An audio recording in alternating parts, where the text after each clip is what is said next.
घने जंगल के बीच, जहां सूरज की सुनहरी किरणें पेड़ों की शाखाओं से छनकर धरती पर चमकदार लकीरें बनाती थी, वही बसा था एक छोटा सा गांव, नीलमपुर। ये गांव साधारण था, लेकिन इसकी सुंदरता असाधारण थी। चारों ओर हरियाली, तालाब, खेत और प्रकृति की अनोखी ध्वनियां। सुबह मुर्गे की बांग, दोपहर में बच्चों की खिलखिलाहट और रात में झिंगुरों की आवाजें इस गांव की पहचान थी।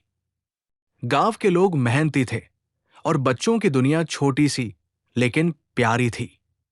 वे सुबह स्कूल जाते, दोपहर में खेतों के किनारे खेलते और रात को दादी नानी की कहानियों में खो जाते। पर उनके जीवन में रंगों की कमी थी। न कोई खेल खिलौने, न ही कोई नई रोमांचक गतिविधि।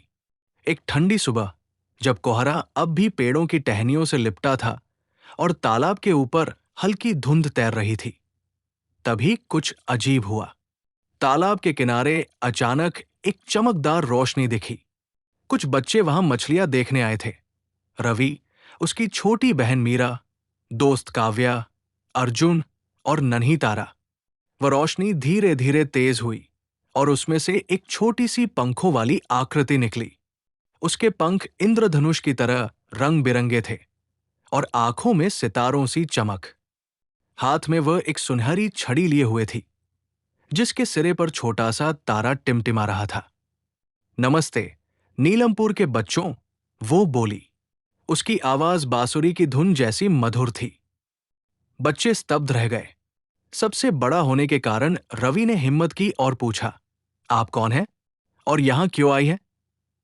वो मुस्कुराई, मैं लिली हूं, जादू की दुनिया से आई एक परी। मैं तुम्हें सच्चा जादू सिखाने आई हूं। ऐसा जादू जो तुम्हारे भीतर है, सपनों को सच करने का, डर को हिम्मत में बदलने का और दुनिया को खूबसूरत बनाने का। बच्चों की आंखें चमक उठीं। गांव में जादू? ये तो सपने जैसा था। लेकिन लिली ने शर्त रखी, जो जादू सीखना चाहता है, उसे मेरे साथ जंगल के उस पार आना होगा। रास्ता आसान नहीं होगा, तुम्हें अपने अपने डर का सामना करना पड़ेगा।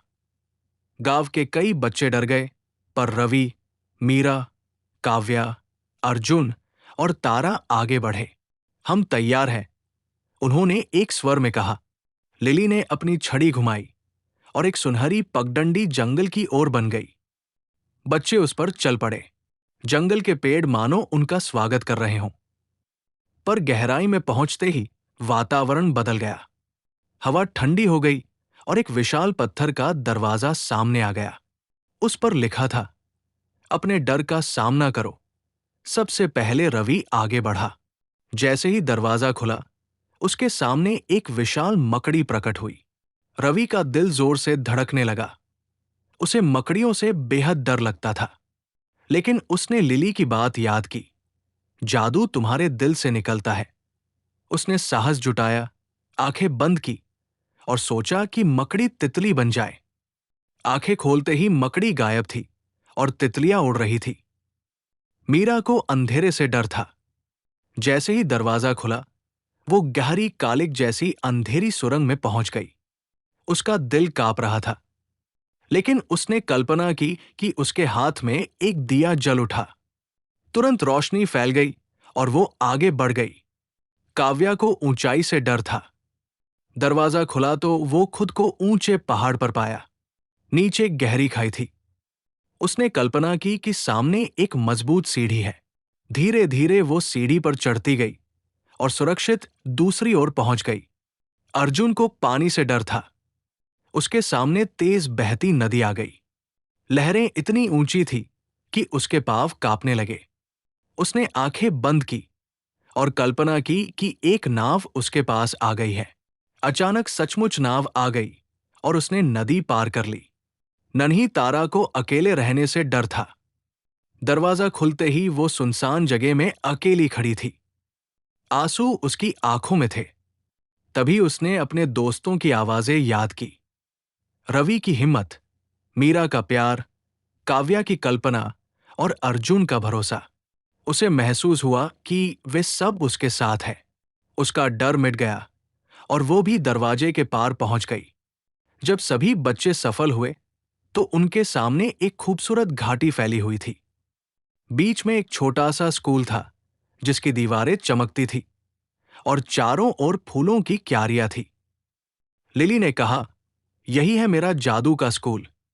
यहां किताबें नहीं, ब्लैक बोर्ड नहीं, यहां तुम सीखोगे कि जादू तुम्हारे भीतर है। लिली ने प्रत्येक बच्चे को एक पौधा दिया और कहा, इससे बात करो, इसे प्यार दो और विश्वास करो कि ये बढ़ेगा। बच्चे पहले हंस पड़े, लेकिन जब उन्होंने दिल से पौधे से बात की तो चमत्कार हुआ। पौधों में नन्ही नन्ही कलियां फूट आई। तारा का पौधा तो तुरंत फूलों से भर गया। अगले दिन लिली बोली, कल्पना करो कि तुम पक्षी हो और उड़ सकते हो। बच्चों ने आंखें बंद की और पंख फैलाने की कल्पना की। अचानक वे सचमुच जमीन से ऊपर उठ गए। मीरा खुशी से चिल्लाई, हम उड़ रहे हैं। दिन बीतते गए। रवि ने सीखा कि साहस कैसे दूसरों को प्रेरित कर सकता है। काव्या ने अपनी कल्पना से अद्भुत चित्र बनाए। अर्जुन ने मेहनत से कठिन काम आसान करना सीखा। मीरा ने अपने प्यार से दूसरों के चेहरे पर मुस्कान लाना सीखा। और तारा ने जाना कि उसकी मासूम मुस्कान भी जादू है। एक दिन लिली ने कहा, अब तुम सब तैयार हो। तुम्हें अपने गांव को बचाना है। नीलमपुर का तालाब सूख रहा है।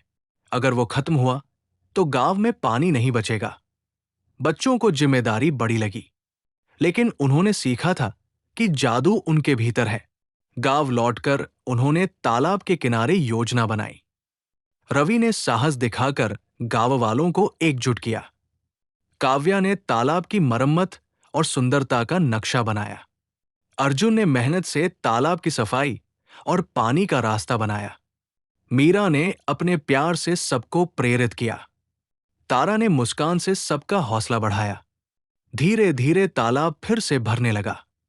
आसपास पेड़ लगाए गए, बारिश का पानी संचित किया गया और तालाब जीवंत हो उठा।